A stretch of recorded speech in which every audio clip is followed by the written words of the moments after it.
Patuloy ang paglilikas sa mga apektadong residente sa Cagayan Valley Region.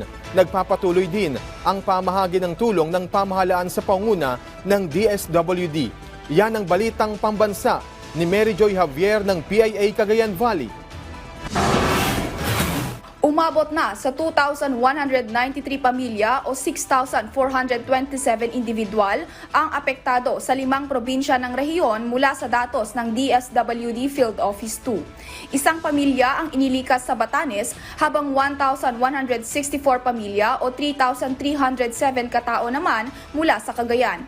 Apektado rin ang 822 pamilya o 2,512 individual sa Isabela, 50 pamilya o 165 individuals sa Nueva Vizcaya, habang sa Quirino, 156 pamilya o 441 katao ang naapektuhan.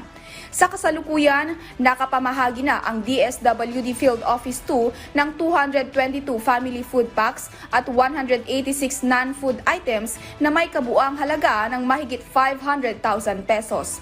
Nag-ikot na rin ang mga kawani ng Local Social Welfare and Development Offices sa mga lalawigan sa mga evacuation centers upang maghatid ng relief goods at food packs sa mga evacuees.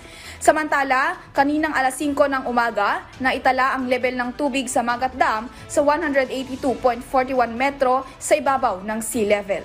2 spillway gate ang kasalukuyang nakabukas ng 3 metro at naglalabas ng 426 cubic meter per second ng tubig. Mula sa PIA Cagayan Valley, Mary Joy Javier, Balitang Pambansa.